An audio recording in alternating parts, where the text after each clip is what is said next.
Eu vou dar um exemplo aqui. A minha mãe perdeu os pais quando ela era jovem. Na guerra lá, antes da Segunda Guerra Mundial, quando os japoneses invadiram a China lá. E daí ela perdeu os pais. E ela foi criada pela tia dela. É minha tia-avó. E essa tia da minha mãe teve muito a ver com o início da vida da igreja na China. Eu não vou entrar em detalhes. E depois, quando houve a fuga dos irmãos para Taiwan, ela foi junto. Enviada também pelo irmão Watchman Nee. Ela nunca se casou. Ela dedicou a vida inteira para o evangelho e para a igreja. E daí, quando ela estava mais idosa, ela teve a oportunidade de vir para o Brasil nos visitar. Naquele tempo a gente morava no Rio Grande do Sul, em Carazinho. Então, eu e Miguel estávamos fora de casa já. A gente saiu de casa muito cedo. Com 15 anos de idade, nós já estávamos fora de casa, estudando em outra cidade. Então, ela ajudou muito meus dois irmãos menores, o Jonathan e o Salomão, nos caminhos do Senhor, e lia a Bíblia todos os dias com eles e assim por diante. Então meu pai contou uma história. Um dia meu pai estava passando ali e daí perguntou para minha mãe, quem que está no quarto? Ela está conversando com alguém. Conversando. Era assim, um tom de conversa mesmo. Depois descobriram que não tinha ninguém no quarto. Ela estava orando. Mas a oração dela não é essa oração que se ouve hoje. Essa gritaria. Não. Era uma conversa entre dois amigos. Se você for ler a Bíblia, aquelas conversas que Moisés tinha com Deus, você se lembra dessas conversas? Ali não tem um tom de oração, não é verdade? É de conversa.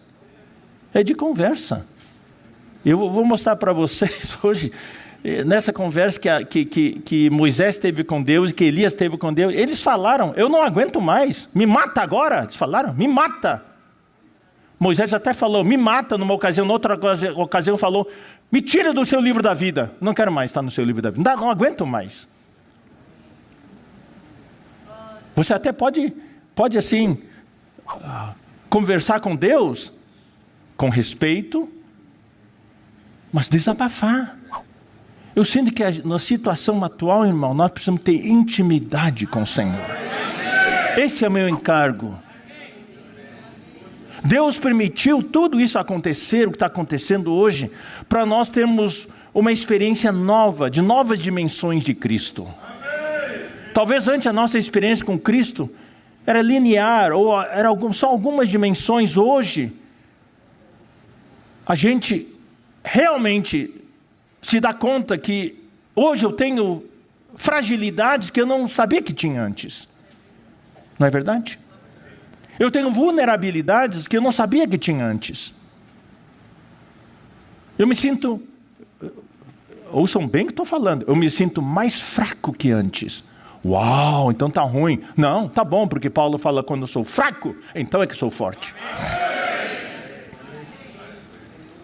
Porque quando eu me sentia forte, eu me sentia tal, o super irmão, eu não dependia tanto do Senhor.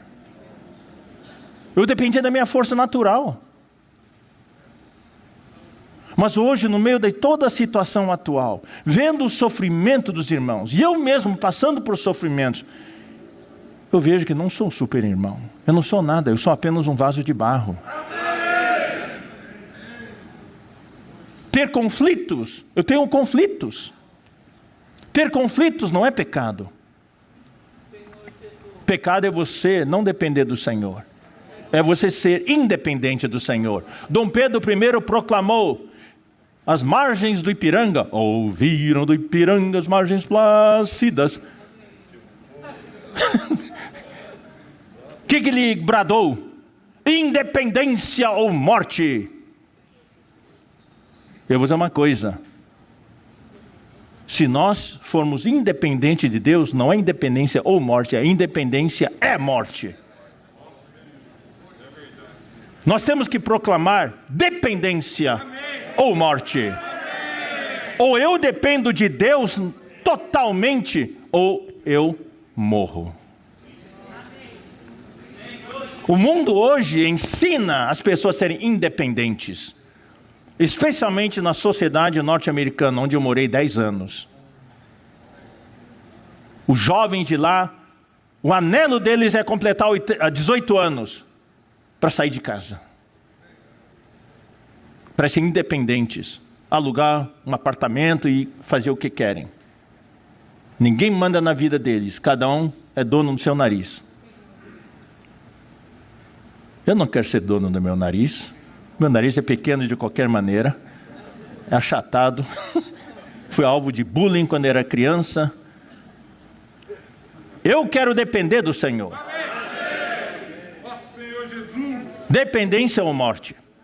Então o Senhor quer que nós experimentemos novas dimensões dele. Então o desabafo é uma oração muito íntima. Eu falo desabafo, mas quando você está feliz, você pode também extravasar a sua felicidade. Mas na situação atual, mas só que quando você está feliz, você não aguenta, você não fala, eu não aguento mais. Quando você fala, eu não aguento mais, é porque a situação está bastante difícil. E é nesse momento que a gente precisa desabafar diante de Deus, colocar diante de Deus o que você sente, a sua tristeza, ou a sua condição emocional, ou talvez você esteja confuso. Você precisa falar para Deus, eu estou confuso, Senhor. Ou você está experimentando acontecimentos muito desagradáveis, ou você está debaixo de muita pressão, ou alguma coisa incomoda você, ou você se vê num aperto, você não vê que não tem saída, ou a situação, está passando por uma situação pessoal muito dramática, ou talvez haja algumas tragédias, que o Senhor guarde a todos. E às vezes tem sofrimentos e dores insuportáveis, e você não para de chorar. Ou você tem necessidades especiais, humanas, ou materiais, financeiras. O que deve motivar o nosso desabafo, essa oração íntima com o Senhor, é a sua intimidade com Deus, a sua proximidade com Deus. E você ter a certeza de que Ele é soberano. Ele tem a sua vontade soberana. E que Deus é grande. E que Ele nunca erra. E que Ele me ama. Nunca duvide do amor de Deus.